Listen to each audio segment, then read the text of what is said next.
Hello, how you all, hope all doing well. I am Tanuja Rakhwal and welcome back to my channel. So guys, आज के video में मैं आपको बताने वाली हूँ जिन भी फीमेल्स को इरेगुलर पीरियड की प्रॉब्लम है या हर महीने टाइम पे पीरियड नहीं आता है, जिसकी वजह से प्रेगनेंसी कंसीव करने में बहुत ज़्यादा दिक्कत आ रही है।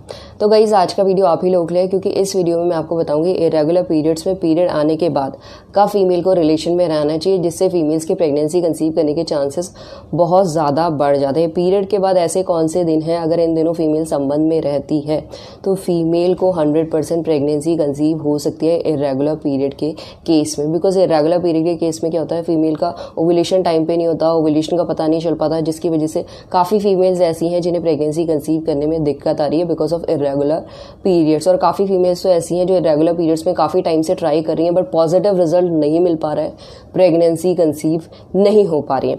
तो गाइस, सबसे पहले जिन भी फीमेल्स को इरेगुलर पीरियड है यानी हर महीने टाइम पे पीरियड नहीं आता है, उन्हें अपने हार्मोनल टेस्ट कराना चाहिए, क्योंकि हार्मोनल टेस्ट से उन्हें पता चलेगा कि किस कारण की वजह से उनकी जो पीरियड साइकिल है वो इरेगुलर है। बिकॉज इरेगुलर पीरियड्स होने के पीछे भी कई कारण है गाइस, जैसे फीमेल्स को पीसीओएस पीसीओडी की प्रॉब्लम होती है, या प्रोलैक्टिन लेवल हाई होता है, हाइपोथायराइड या हाइपोथायराइड की प्रॉब्लम होती है, या गाइस फीमेल के जो हार्मोन होते हैं वो इम्बैलेंस होते हैं, जिसकी वजह से फीमेल्स की पीरियड साइकिल भी इरेगुलर होती है और जिसकी वजह से फीमेल्स को प्रेगनेंसी कंसीव करने में भी बहुत ज़्यादा दिक्कत आती है। सबसे पहले कारण का पता करिए, तभी जाके सॉल्यूशन भी निकलेगा। एंड इस वीडियो में मैं आपको बताने वाली हूँ इरेगुलर पीरियड्स में आपको पीरियड के बाद अगर इन दिनों रिलेशन में रहते हैं तो आपकी प्रेगनेंसी कंसीव करने के चांसेस बढ़ जाते हैं। नेचुरल तरीके से आप इरेगुलर पीरियड्स में भी प्रेगनेंसी कंसीव कर सकते हैं। तो इसमें आपको करना क्या है वो इस वीडियो में मैं आपको बताऊंगी। ये जानने के लिए मेरे साथ वीडियो में बने रहिए गाइस, और वीडियो पसंद आ रहा है तो प्लीज़ गाइस वीडियो लाइक कीजिए, चैनल को सब्सक्राइब कीजिए एंड बगल में एक बेल आइकन दिख रहा होगा उसे भी प्रेस कर दे, ताकि ऐसे ही मेरे वीडियोज़ के अपडेट आप लोगों तक सबसे पहले पहुँच सके। देखिए, जो रेगुलर पीरियड साइकिल होती है वो 21 से लेकर 35 दिन की। अगर हर महीने आपको 21 से लेकर 35 दिन में पीरियड आ जाती है तो आपको रेगुलर पीरियड साइकिल है। बट गाइस, अगर 35 से ऊपर की पीरियड साइकिल आपकी या कभी 36 पे आती है, कभी 40 पे आती है, कभी 50 पे आती है, तो ये दर्शाता है कि आपकी पीरियड साइकिल इरेगुलर। और इरेगुलर पीरियड के केस में ओव्यूलेशन का पता नहीं रहता, ओव्यूलेशन टाइम पे नहीं होता, जिसकी वजह से प्रेगनेंसी कंसीव करने में दिक्कत आती है। क्योंकि गाइस, ओव्यूलेशन ही एक ऐसा फेज है जिसमें फीमेल्स को प्रेगनेंसी कंसीव हो सकती है। ओव्यूलेशन के टाइम ही फीमेल की ओवरी एग रिलीज करती है। अगर इस टाइम फीमेल रिलेशन में रहती है तो फीमेल के प्रेगनेंसी कंसीव करने के चांसेस बहुत ज़्यादा बढ़ जाते हैं। बट इरेगुलर पीरियड के केस में ओव्यूलेशन टाइम पे नहीं होता, ओव्यूलेशन को कैलकुलेट करना मुश्किल हो जाता है और जिसकी वजह से प्रेगनेंसी कंसीव करना भी बहुत ज़्यादा फीमेल्स के लिए मुश्किल हो जाता है।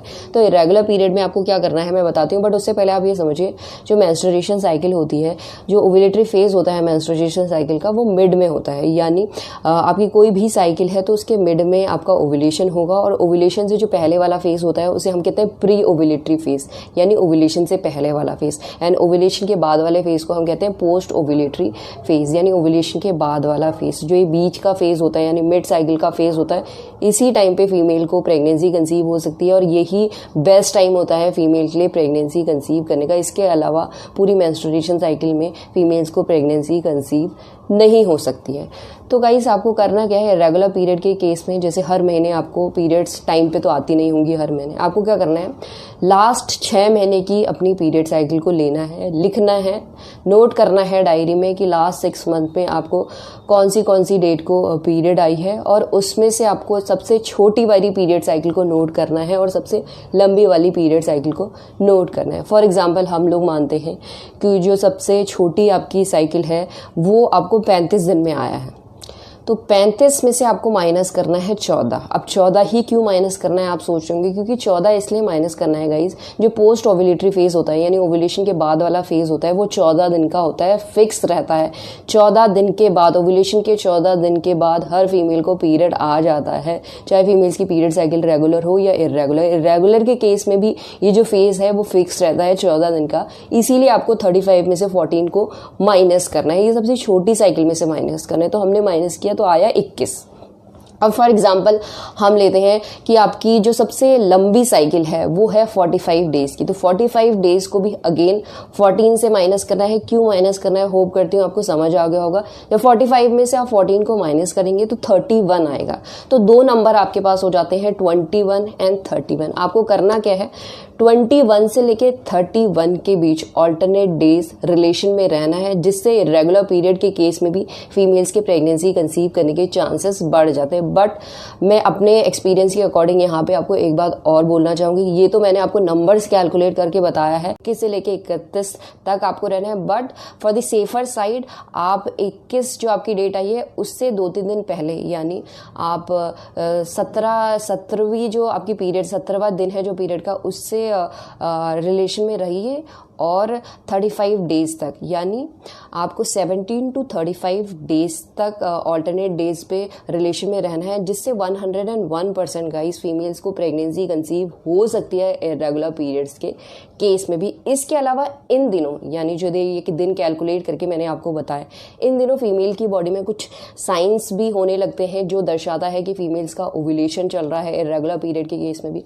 इस केस में क्या होगा, इस टाइम पे अगर फीमेल अपना सर्वाइकल म्यूकस, जिसे हम वजाइनल डिस्चार्ज भी बोलते हैं, वजाइना से डिस्चार्ज निकलना शुरू हो जाता है। और इस टाइम ये जो डिस्चार्ज होता है, जो आपका कच्चा अंडा होता है, रॉ अंडे के वाइट पोर्शन की तरह होता है, स्ट्रेची होता है, थिन होता है, जिसमें कोई स्मेल नहीं आती, जिससे 101% आपको कंफर्म हो जाता है कि ये आपका ओव्यूलेशन का टाइम चल रहा है और इस टाइम आपको रिलेशन में रहने से प्रेगनेंसी कंसीव हो सकती है। इसके अलावा गाइज कई फीमेल्स को इरेगुलर पीरियड्स में भी ओव्यूलेशन के टाइम ब्रेस्ट में सोरनेस जैसी फीलिंग होती है, यानी ब्रेस्ट में हल्का सा आप हैंड लगाएंगे तो पेन होने लगता है। ये भी दर्शाता है कि फीमेल को अभी ओव्यूलेशन का टाइम चल रहा है। इसके अलावा कई फीमेल्स को ओव्यूलेशन के टाइम पे एक ही साइड पे, जिस साइड से ओवरी ने एग रिलीज किया होता है, उस साइड पे हल्का सा शार्प ऐसा तीखा पेन हो सकता है। और कई फीमेल्स को इस टाइम पे हल्की सी ब्लीडिंग भी होती है। ब्लीडिंग नहीं कहेंगे हम, स्पॉटिंग कहेंगे। ये स्पॉटिंग भी हो सकती है। अगर आपको ऐसा मिड साइकिल में हो रहा है,